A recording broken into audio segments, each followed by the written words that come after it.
o Léo já entrou. Bem-vindo todo mundo aí a mais uma Crypto Live, tradicional Crypto Live de quintas-feiras. Fala, Léo. E aí, Lalo, beleza, cara?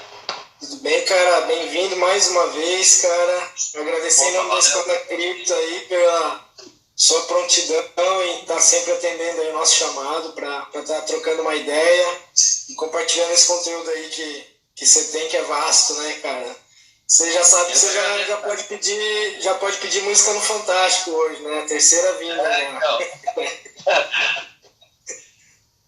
Então, cara, te apresento pra ele. Já é a quarta. Já é a quarta, já? Claro, já é a quarta, já falando pra caramba. Coisa boa. Essa está sendo gravada e vai pro YouTube, então. Se apresenta aí pra galera, Léo, pra quem não te conhece. Fala um pouquinho aí brevemente sobre você e vamos embora. Valeu, vamos lá. Beleza. Tá me ouvindo bem aí, Lalo?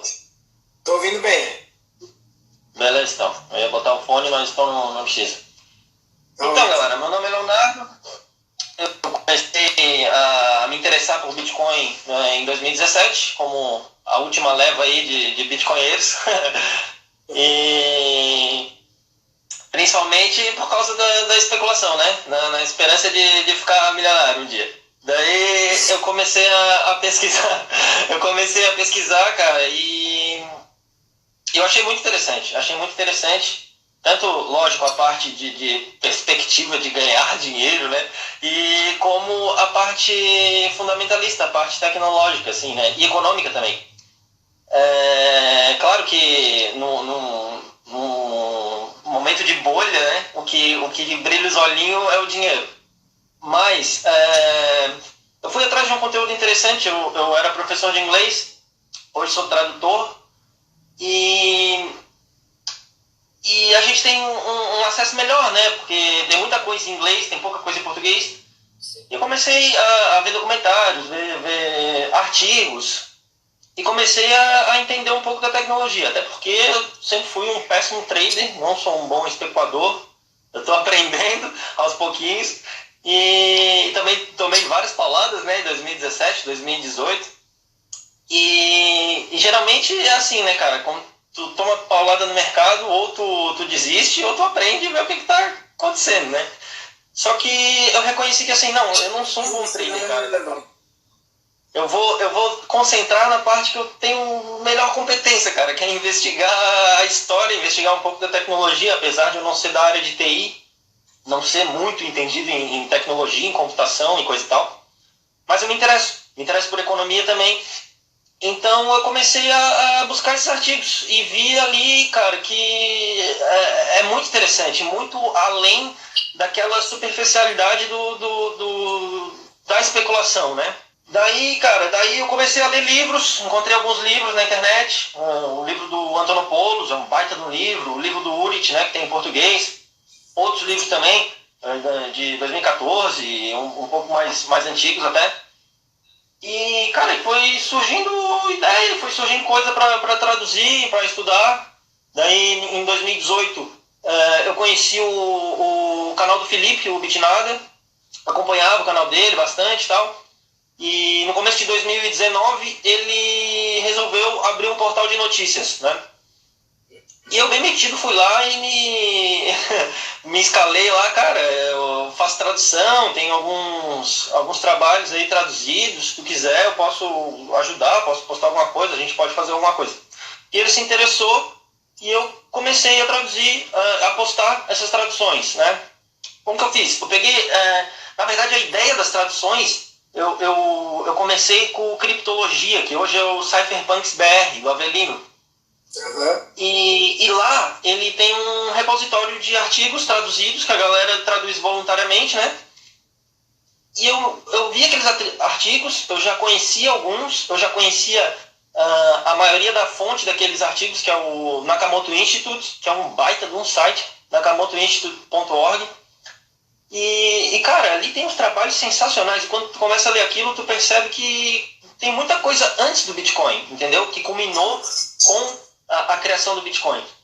E eu me interessei demais por aquilo e comecei a traduzir. Aí depois eu conheci o portal, né, do Felipe, o Bit Notícias, e comecei a fazer o evangelho, o que eu chamo de evangelho. O que é o evangelho? O evangelho de Satoshi Nakamoto. é uma coleção de artigos que eu seleciono e traduzo. Então eu traduzo quase que diariamente, agora eu estou com um pouco menos de tempo, então estou traduzindo, sei lá, umas 4, 5 vezes por semana e postando. E ali, cara, tem coisas assim... Bom já, hein? Oi? Já é um bom volume, né? 4, 5 vezes por semana já...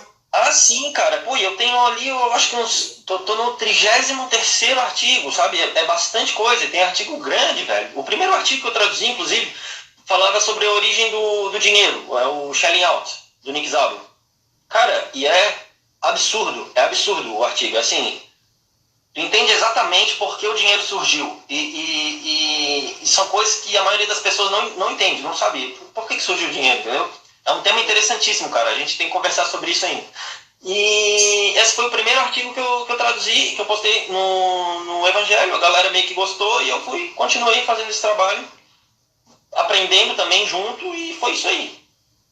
E daí conheci mais uma galera, conheci vocês. Começou a pesquisar mais a fundo sobre a história do Bitcoin, onde começou, da onde que surgiu a ideia. Como você falou aí, não foi a primeira ideia, o Bitcoin, né? Já teve outras tentativas antes. Fala um pouquinho para a turma que está entrando aí, da onde que surgiu essa ideia aí de dinheiro eletrônico e peer-to-peer. Sim.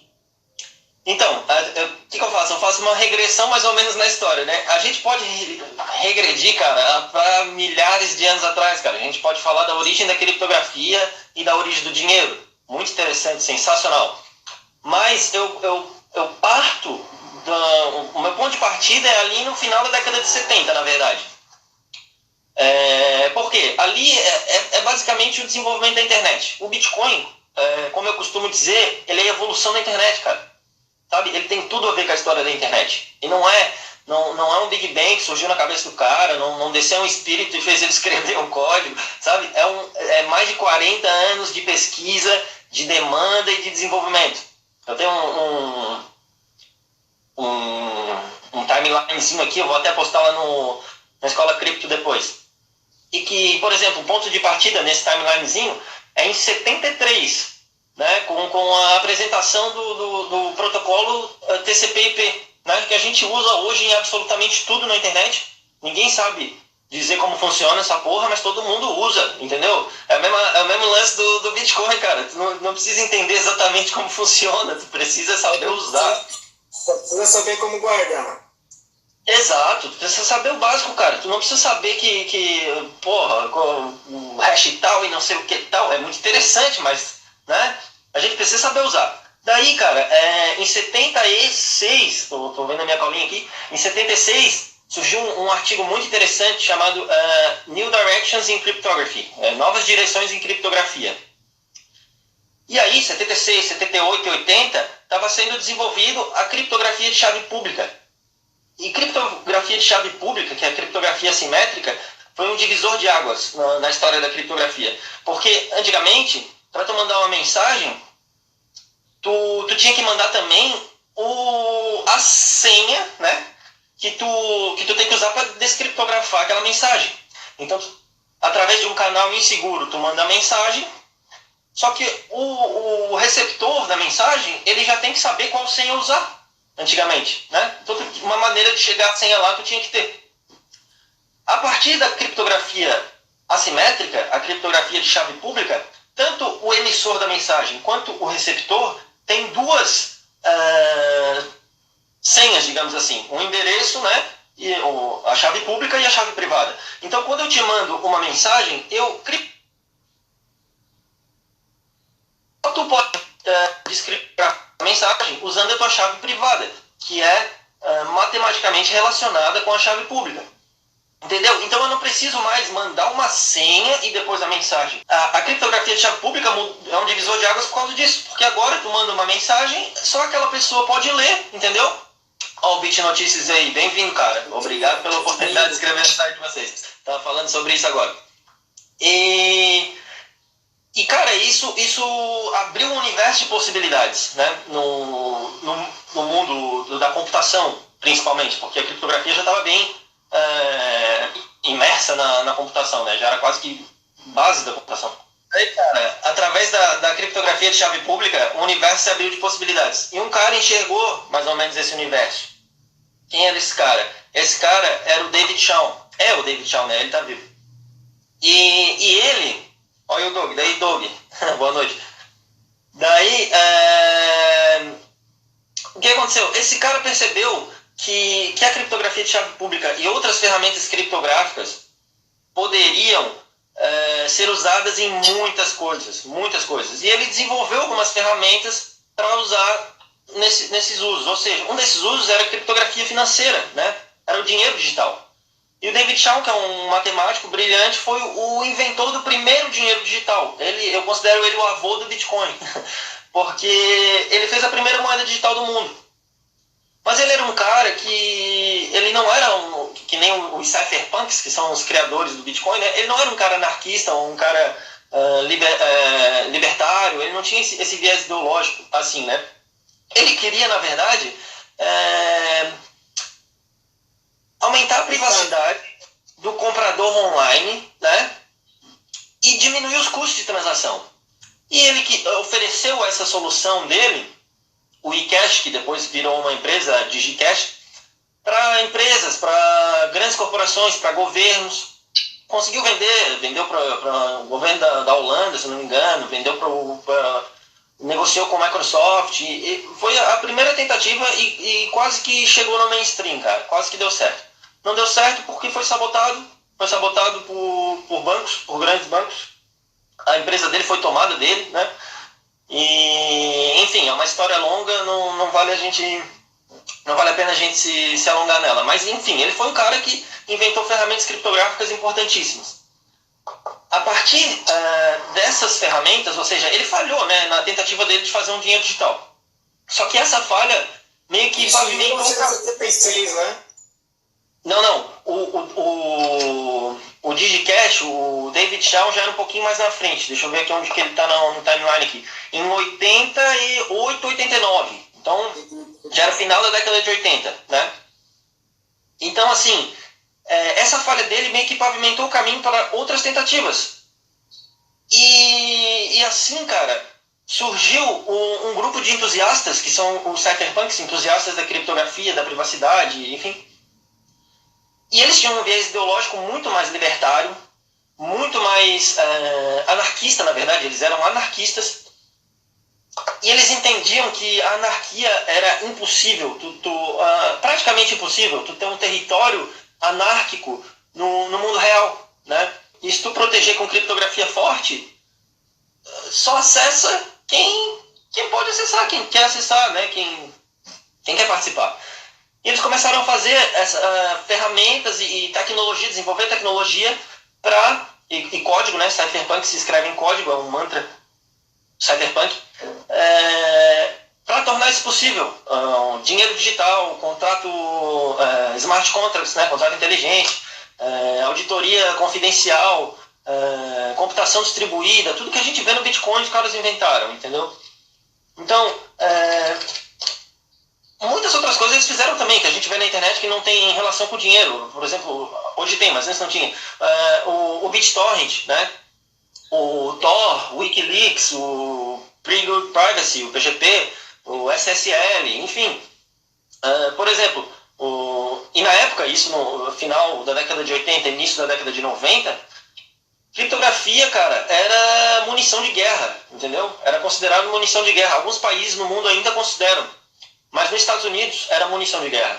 E eles travaram literalmente uma guerra, cara, contra os governos para poder exportar criptografia, para poder desenvolver criptografia, digamos assim. Foi uma época conhecida como Crypto Wars. Inclusive o Phil Zimmermann, que é o criador do PGP, foi preso, cara. Enfim, vários rolos. Esses caras, eles se reuniam na Bay Area, em São Francisco, onde hoje é o Vale do Silício, né? E lá eles se reuniam e conversavam e desenvolviam essas loucuragens aí. E também pela internet, através de lista de e-mails, né? E, enfim. Então, os caras desenvolveram muitas coisas. Eu destaco 5 coisas que eles desenvolveram e que são basicamente as bases do Bitcoin, né? O BitTorrent, que é uma rede peer-to-peer, uma rede descentralizada, o Hashcash, o RPool, o B-Money e o BitGold. O Hashcash é uma criação do Adam Back. O Adam Back hoje é o CEO da Blockstream. Ele inventou a prova de trabalho, né? O conceito Proof of Work. E o que é? É um cálculo que prova, na verdade é um hash que prova que tu fez um cálculo. Por que ele inventou isso? Para evitar o spam de e-mails. Então, para tu mandar um e-mail, tu tinha que fazer um cálculo. Esse cálculo custa energia, né? Custa poder computacional. Para tu mandar um e-mail, beleza. Tu mandar 5 e-mails, beleza. Para tu mandar 10 e-mails, beleza. Tranquilo, o preço é irrisório. Agora, se tu quiser spamar a rede, se tu quiser mandar milhares de e-mails, tu vai ter que gastar um dinheirinho. Então, a ideia era essa. Isso em 97, né? O Adam Back fez o Hashcash. Em 98, o Wei Dai fez o B-Money. E o B-Money era um sistema de dinheiro digital, né? Juntamente com um mecanismo de aplicação de contratos. Muito interessante. Onde se emitia o dinheiro. Da mesma forma que, basicamente, não igual, mas parecido com o Bitcoin, o usuário da rede emitia a moeda, ele tinha um saldo, ele tinha o registro lá, enfim, usava criptografia assimétrica e outras ferramentas criptográficas. E aplicação de contratos. A ideia de contratos inteligentes é do Nick Szabo. Aliás, a maioria das ideias é do Nick Szabo. O cara é monstro. O cara é genial. E eu sou muito fã dele. Né? É o teu candidato a Satoshi. Cara, é o meu candidato a Satoshi, cara. Depois eu falo disso. Pra mim é ele, não tem essa. Daí outro foi o BitTorrent, acabei de falar, né? Uma rede descentralizada para compartilhar arquivos. O BitGold surgiu em 98 também. O BitGold é do Nick Szabo. Ele idealizou em 98, mas acho que em 2005 é que ele conseguiu, enfim, fazer o release ou botar na rede, alguma coisa assim. E o que era isso? Eram colecionáveis, né? Colecionáveis que eram valorizados de acordo com o esforço computacional para criá-los. Ou seja, o usuário da rede quase que minerava moedas da mesma forma que o Bitcoin, só que o valor desses colecionáveis era atrelado à energia que ele gastava para fazer. Entendeu? Então o cara gastou tantos de poder computacional, tantos, sei lá quantos terahash, sei lá o quê, e ele calculava quanto que isso custava em energia, né? E, bom, isso aqui vale tanto porque custou tanto. É isso. E o BitGold, cara, eu acho que é o projeto mais parecido com o Bitcoin de todos. Anterior ao Bitcoin, claro. E o RPool, Real Proof of Work, do Hal Finney, né? Que é a prova de trabalho reutilizável. Ele é meio que uma evolução do Hashcash, né? O Hashcash era para evitar spam. O Hal Finney meio que usou isso para ser uma forma de dinheiro mesmo, né? E eram tokens criptográficos que tu usava uma vez. Então, basicamente, ele falava um pouco do conceito de escassez digital. Ainda não era possível, mas já era idealizado, né? Muitas das coisas que a gente vê hoje no Bitcoin e até em outras criptomoedas já foram idealizadas por essa galera lá naquela época. E é por isso que eu insisto nesse assunto de trazer a pré-história do Bitcoin, porque as pessoas acham que isso tudo é muito novo. Cara, não é novo, não é nem um pouco novo, é bem antigo. É porque as pessoas não sabem. E tu sabe, esses caras já se conheciam antes ou eles acabaram se conhecendo através do Bitcoin Talk e do projeto do Bitcoin? Cara, assim, ó, o David Shaw, ele abriu a DigiCash, né? Ele fundou a DigiCash. Eu sei que o Hal Finney trabalhou com ele na DigiCash. O Hal Finney trabalhou com o Phil Zimmermann. Eu acho que o Hal Finney trabalhou com o Phil Zimmermann no PGP e o Nick Szabo trabalhou com o David Shaw na DigiCash. Então eles já meio que se conheciam por causa do trabalho que eles desenvolviam, dos artigos que eles escreviam, e se conheciam também porque eles compartilhavam os estudos e o que eles inventavam na lista de e-mail Cypherpunk. Né? Eles tinham uma lista de e-mail onde eles conversavam sobre variados assuntos, ficavam lá viajando e inventando coisa, e um ajudando o outro. É importante ressaltar que todos os cypherpunks eles faziam trabalhos de código aberto, né? Eles faziam trabalho de código aberto, ou seja, a comunidade auditava o código, a comunidade identificava bugs e o estilo de gerenciamento de software conhecido como Bazaar, né? Tem dois tipos de estilo de gerenciamento de software, de desenvolvimento de software. O estilo catedral e o estilo Bazaar. O estilo catedral é fechado, onde os magos eleitos por Deus escrevem o código e jogam pro resto, e eles testam ali mesmo e não sei o que, mas... E o estilo Bazaar não. O estilo Bazaar ele é construído e ao mesmo tempo ele é debugado, entendeu? Ele é auditado e é consertado, digamos assim. Então tem muito mais espaço para criatividade, muito mais espaço para atender demandas reais e não o que os escolhidos achavam que era demanda real, entendeu? E mais espaço para testes também, né? Achar Sim, e muito espaço para teste, muito espaço para teste. E daí, cara, todos esses projetos, eles tentavam resolver problemas reais, né, cara? Principalmente com relação à privacidade na internet, né? A não exposição de informações vulneráveis, né? Ao não uso de grandes corporações para fazer transações e o custo envolvido com isso, não só o custo de grana, mas o custo de segurança também, né? Só que todos esses projetos eles precisavam sempre de um terceiro de confiança para evitar dois problemas. Um, o duplo gasto, né? E o outro problema dos generais bizantinos. O duplo gasto é o seguinte: o mundo virtual é infinito. Um arquivo, ele existe infinitas vezes, cara. Tu nunca manda um arquivo. Tu manda uma cópia, né? Mas voltando aos dois problemas que tinham que ser resolvidos, né? E que eram resolvidos com um terceiro de confiança. O duplo gasto, né? A infinitude da internet. Então, qual que é o problema? O problema de ter um dinheiro digital é que o dinheiro é basicamente um arquivo e tu podia copiar ele inúmeras vezes, né? Então, tinha que ter uma auditoria. Tinha que ter alguma empresa respeitável e confiável respeitável entre aspas, né? E confiável entre aspas, para dizer que aquele saldo saiu dali e foi para lá. E o problema dos generais bizantinos é como obter consenso num curso de ação. E cara, o Bitcoin, ele juntou quase que todos esses projetos num projeto só, né? E ele resolveu o problema do duplo gasto, resolveu o problema dos generais bizantinos, né? E como que ele fez isso, cara? Ele fez isso aliando a rede peer-to-peer, né? Incentivos financeiros, né? Para quem participasse da rede, para quem ajudasse a rede. E quais eram os diferenciais, né? Os diferenciais desse projeto e que acabou que deu certo, né? Era o livro Razão Descentralizado, a Ledger, né, universal, que é compartilhada por todos os nós da rede e mantida pelos mineradores. E o outro é o algoritmo de recompensa dos mineradores, né? O Proof of Work, junto com incentivos financeiros que eu comentei agora. Sem os incentivos financeiros, cara, não adianta de nada, porque os mineradores teriam que manter a rede por altruísmo, cara. E a gente sabe que esse tipo de negócio não funciona.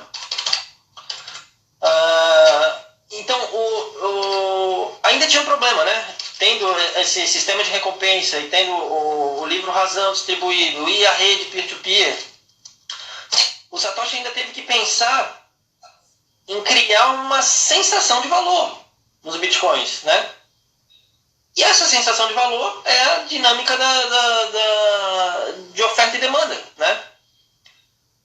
E para isso ele meio que fez um cronograma para a emissão das moedas, né? Que é como funciona basicamente a mineração. Então, o minerador, além de receber as taxas de negociação, ele recebe uma quantidade fixa de bitcoins por bloco, né? Essa quantidade era 50 bitcoins, passou a ser 25 bitcoins e ano que vem, né, são 12 bitcoins e meio. Acho que é isso, né? E um número finito de moedas. E com isso ele conseguiu o conceito, né, aplicar o conceito de escassez digital.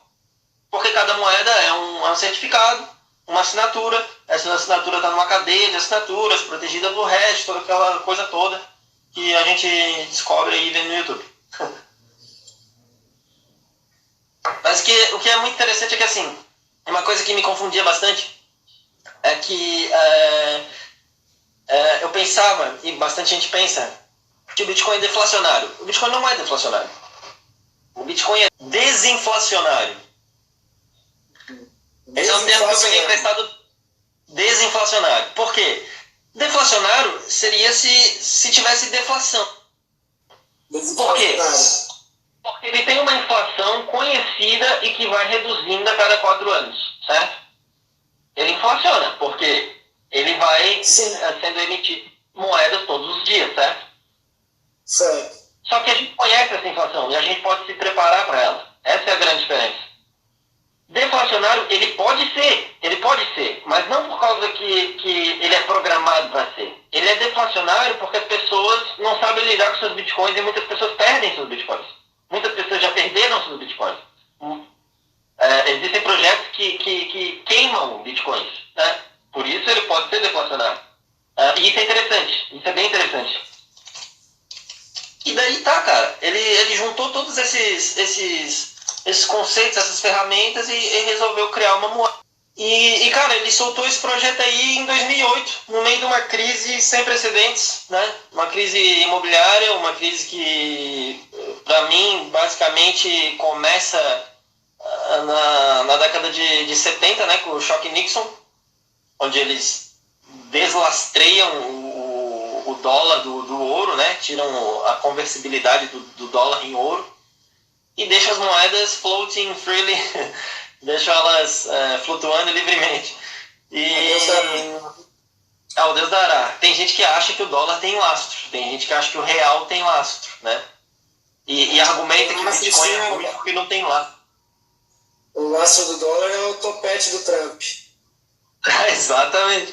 É o topete do Trump. É literalmente isso, cara. E o do real, então, o que é? Nossa, não quero nem pensar. Nossa, cara, e daí tem caras... O Bolsonaro tá fraco. Nossa. E os caras criticam o Bitcoin porque não tem lastro. Porra, o Bitcoin tem lastro, é a coisa mais importante que tem, cara, que é energia.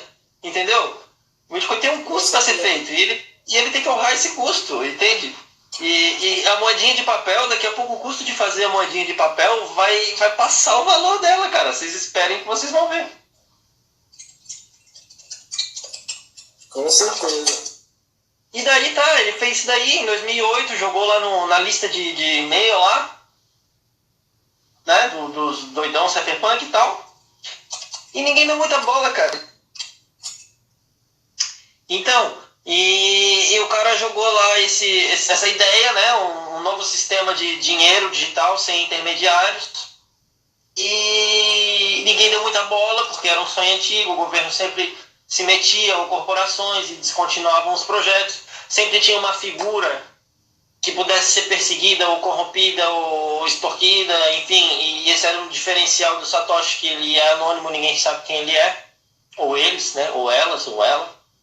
E por isso deu certo principalmente por causa disso. Claro, o desenvolvimento tecnológico é incrível, mas o anonimato dele foi providencial, pelo menos na minha opinião. Com certeza, né? O fato de não ter um dono para correr atrás, né? Fazer uma caça às bruxas. De não ter um líder, né, cara? Não ter um líder. Então... isso foi incrível. E a pré-história do Bitcoin é mais ou menos essa, cara.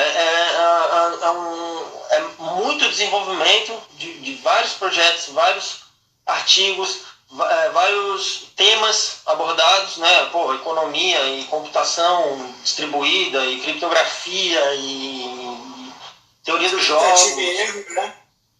Tentativa e erro, muita tentativa e erro. Né? Como eu disse, tem gente que não faz ideia que existia moeda virtual antes do Bitcoin.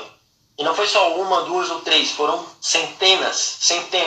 Aqui eu falei as desenvolvidas pelos cypherpunks, né? Teve as desenvolvidas pelos bancos, teve desenvolvida por outros grupos, outras pessoas. Então, eu falo dos cypherpunks porque, para mim, quem criou o Bitcoin foi um cypherpunk, né? E eu tenho essa quase certeza por causa do funcionamento do Bitcoin, das ferramentas e técnicas contidas neles, porque tudo isso foi desenvolvido por cypherpunks, né? Tudo. Pô, o Claudio acabou de falar um negócio muito interessante, que o Bitcoin não cai tanto quanto a minha internet.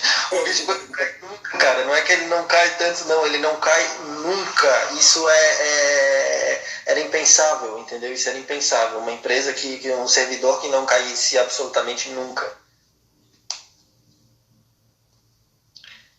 E daí, cara... Em toda a história nunca ficou um minuto offline, né? Exatamente. Pô, eu aqui em 40 minutos de live fiquei mais fora do ar do que o Bitcoin em toda a história. Pra vocês terem uma ideia do negócio.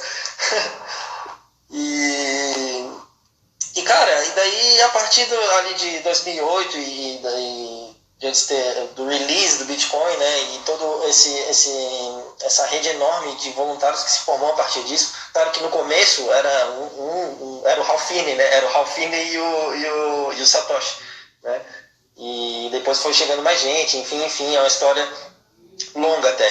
Mas atualmente, pelo que eu li, tem em média 47 developers ativos, né, e mais de 300 já developers que participaram já do código de alguma forma.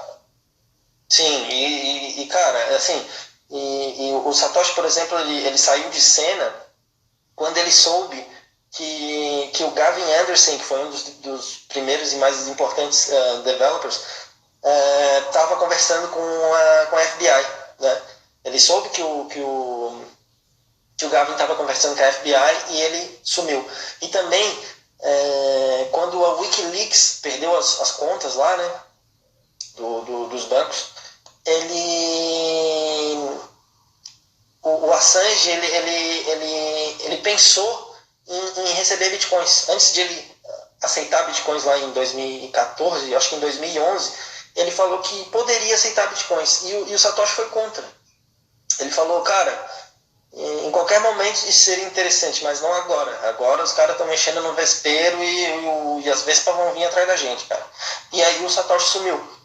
E foi muito importante ele ter sumido, muito importante mesmo. Tanto que foi o momento perfeito. Até agora não descobri quem é o cara, né? Quer dizer, eu sei quem é, né? Mas...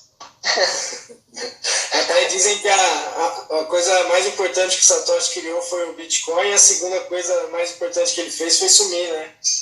Ah, sim, com toda certeza, cara. E eu tenho medo de quando ele voltar, cara. Se ele voltar, eu já falei isso com o João uma vez aí, né? Eu espero que ele não volte, cara. Mas se ele voltar, corram para as colinas. Torço que seja o Ralph Finney, e daí já estamos a salvo.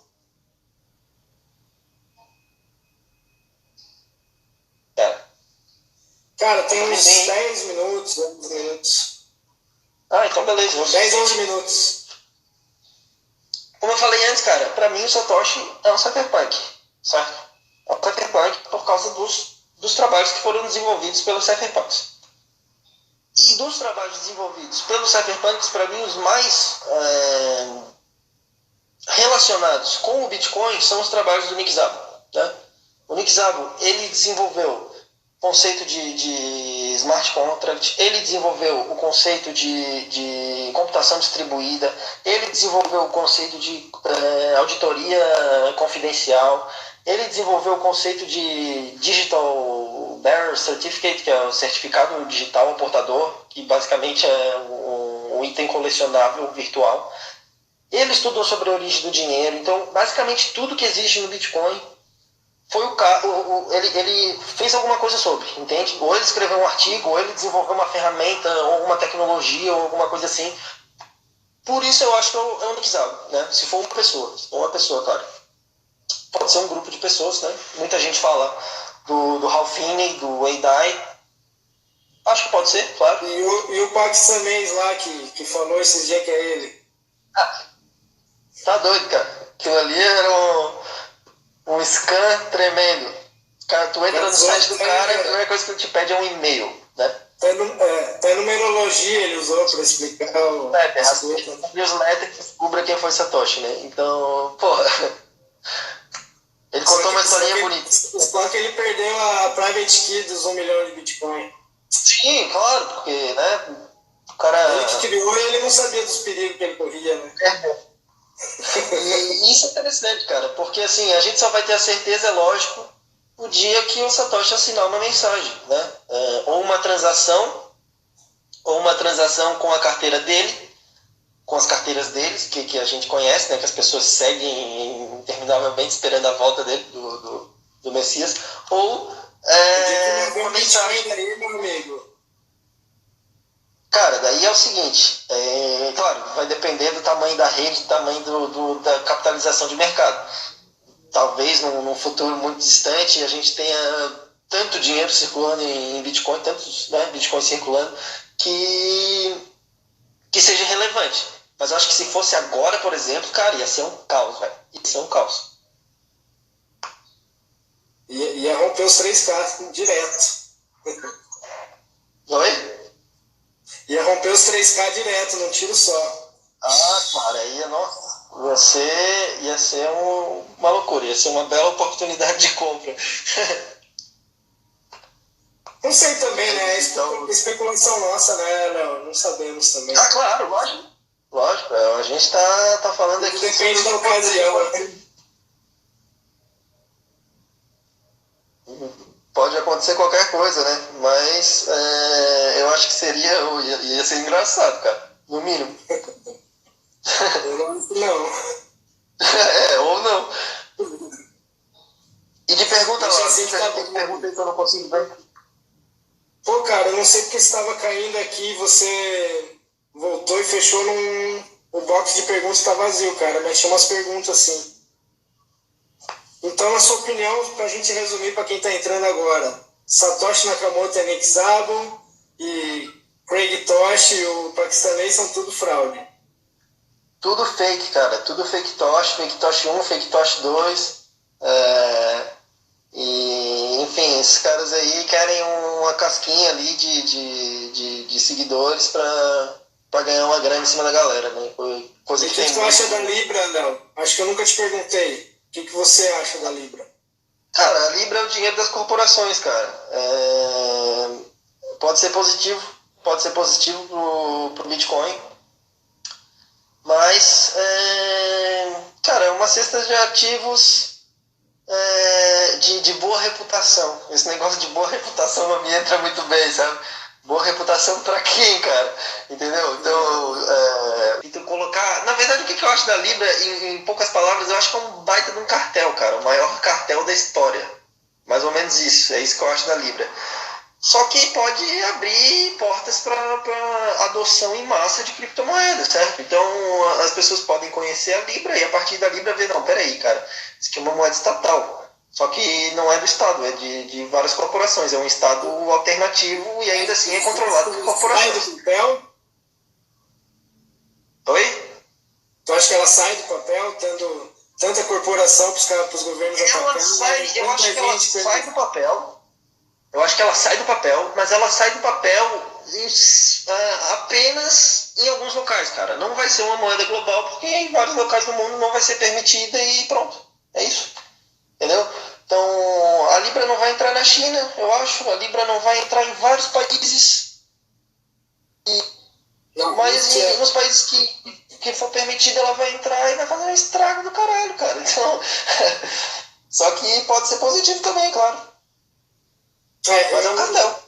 Eu compartilho da mesma opinião que você, cara. Eu acho que é um cartel querendo se aproveitar, né, da oportunidade que o Bitcoin está abrindo aí para derrubar algumas moedas globais aí, para eles dominar mais um pouquinho, né, do que eles já dominam, né, do capital mundial. Sim.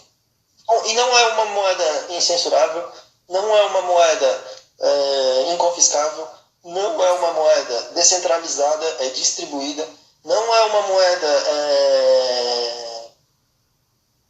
como eu posso dizer, o que está escrito ali pode ser mudado, né, no Ledger. Se o cartel entrar em consenso, simplesmente eles mudam o saldo de quem eles quiserem. Se tu... Não que o Bitcoin não possa, né? Mas é bem mais difícil. É praticamente impossível, né, cara?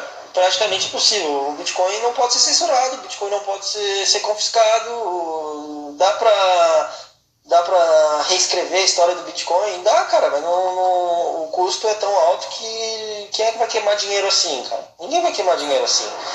E agora que tu falou na Libra, eu queria deixar minha opinião também um pouco polêmica em relação a blockchain, cara. Porque blockchain, pra mim, velho, sinceramente, quanto mais eu estudo Bitcoin, menos eu acredito em blockchain.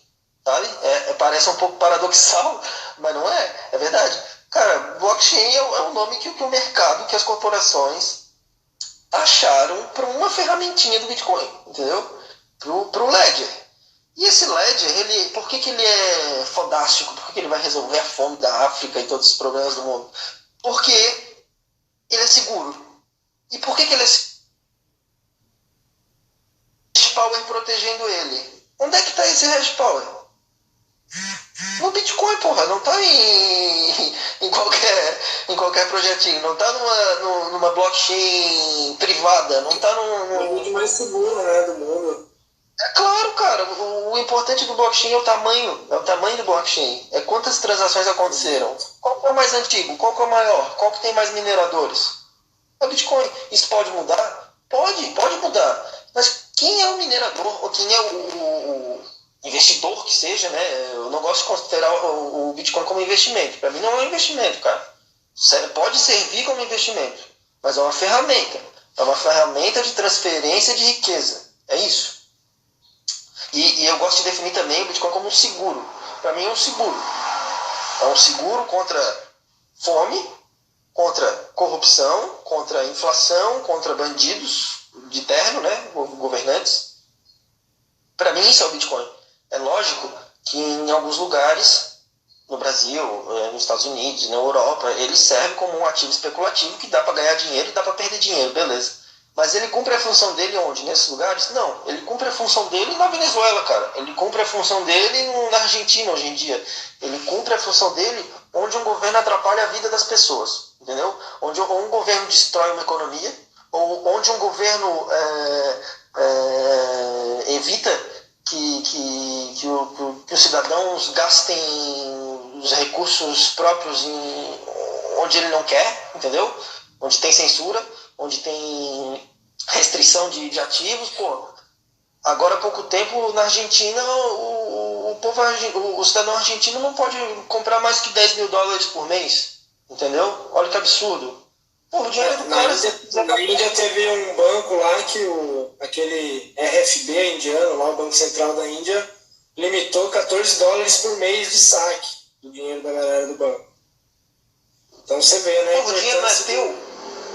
Entendeu? A importância de ter um Bitcoin mesmo, como você falou, é um seguro, né? É um hedge violento contra tudo, né, cara? Exato. E assim, cara, quando eu li o The Origins of Money, o Shelling Out, que eu percebi a origem de fato de dinheiro, o dinheiro ele surge, cara, como uma ferramenta de transferência de riqueza, só que é uma ferramenta de transferência de riqueza de baixa velocidade, entendeu? O que isso quer dizer? Quer dizer que tu transfere ele uma vez na vida. Entendeu? Os colecionáveis. É literalmente um seguro. Literalmente um seguro. Então por quê? Porque os custos de transferência geralmente são mais altos do que os benefícios. Pelo menos dos primeiros dinheiros, né? Dos primeiros colecionáveis. A partir do momento que foi se desenvolvendo, que se fecharam loops em comunidades, né? De se usar aqueles colecionáveis, daí sim a velocidade do dinheiro vai aumentando e essas transações vão amortizando o custo de fabricação dele, né? Então, a gente tem que entender o Bitcoin como os primórdios do dinheiro, só que os primórdios do dinheiro digital. Ele é aquele primeiro colecionável que apareceu para a raça humana, entendeu? É aquele colecionável que as pessoas guardavam para trocar em caso de crise, em caso de fome, em caso de guerra, em caso de uma aliança de tribos, em caso de morte, para deixar para os teus descendentes, entendeu? E não como um sistema de pagamentos, cara. O sistema de pagamentos é outro problema, pô. É outro problema. O problema principal não é de fazer uma transferência rápida. O problema principal é de fazer uma transferência que ninguém vai se meter. Esse é o problema principal. Com certeza. E o Satoshi falava sobre isso. Mesmo que ele tenha chamado de Electronic Cash System, cash sendo dinheiro de troca rápida, ele sabia que o principal problema ali era a inflação, cara. Porque ele estava no meio de uma crise, ele entendeu aquilo, ele entendeu que aquela ali era uma alternativa Léo, diferente. Desculpa interromper, mas apareceu o timer aqui, vai encerrar o bagulho aqui. Infelizmente deu 1 hora já. Obrigadão pela presença aí.